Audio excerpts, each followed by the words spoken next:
Today, we're diving into a term that, believe it or not, lives a strange double life. It exists in two completely different worlds, the super precise realm of electronics and, well, the much messier realm of human psychology. And that term is reverse bias. So, what do a microchip and your brain have in common? I know it sounds like the setup for a really weird joke, doesn't it? I mean, what could a tiny little piece of silicon possibly share with the incredibly complex wiring inside your head? Well, the surprising answer is this concept called reverse bias. And even though it works in fascinatingly different ways in each field, you're about to see there's a really strange and cool similarity connecting them both. Okay, first up, let's jump into the world of physics and electronics. To really get a grip on reverse bias here, we need to zoom way in on the fundamental component where all the magic really happens. And here it is, the p-n junction. The easiest way to think about it is like a microscopic border crossing. You've got p-type material on one side, which has an excess of positive charge carriers, and n-type on the other, with an excess of negative electrons. And that meeting point, that junction, is exactly where we can control the flow of electricity. Now, that word bias can sound a little intimidating, but in electronics, it's actually super straightforward. It just means we're applying an external voltage, an electrical push or a pull, to that p-n junction to see what it does. That's it. And this is reverse bias in action. When we apply voltage in a very specific direction, we're actually pulling the positive and negative charges away from that central border. What does that do? It creates a wider barrier. It's called a depletion region, and it basically acts like a closed gate. It just stops the flow of electrical current in its tracks. So here's the key difference, right? Forward bias does the exact opposite. It pushes the charges together, which shrinks the barrier and throws the gate wide open for electricity to flow. Reverse bias pulls them apart, widens that barrier, and slams the gate shut. It's really that simple, powerful on-off switch that's at the heart of pretty much all modern electronics. All right, I want you to hold on to that idea of a barrier blocking a natural flow, because we are now going to make a hard pivot, a complete 180, from the world of silicon to the world of psychology, where reverse bias means something totally different, and yet you'll see it's metaphorically connected. So, before we get to the reverse part, let's quickly talk about a cognitive bias. You can think of it like a glitch in your brain's software. Our brains love to take shortcuts to make quick judgments, right? But sometimes those very shortcuts can lead us down a path of, well, irrationality. And that brings us to reverse biases.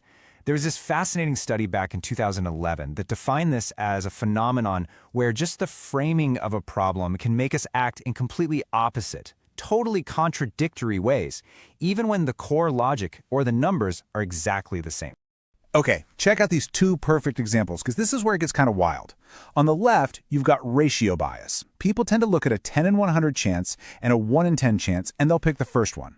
We see the bigger number, 10, and it just feels better, even though the odds are identical.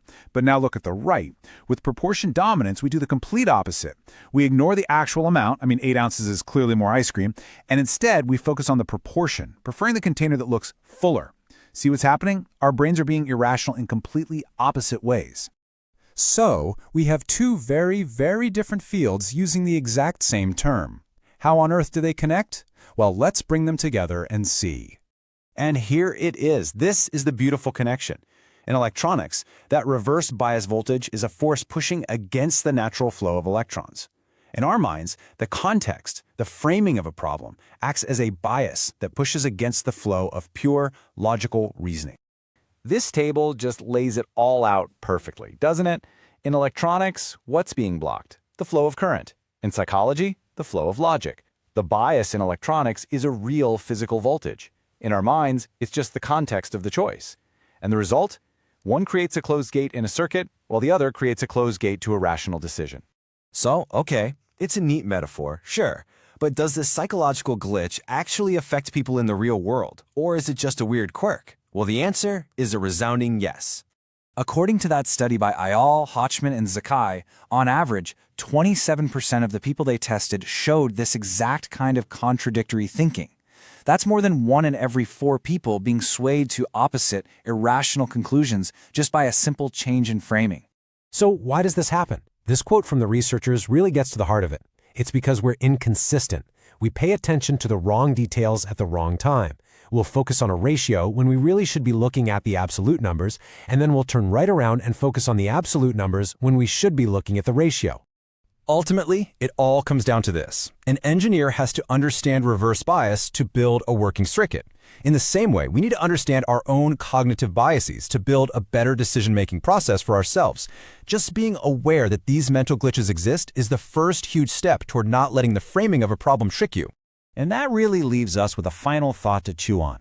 From how we look at risk, to how we spend our money, to how we judge other people, how many of our own beliefs that we think are so firm, so logical, are really just the product of the frame we were first asked to look through?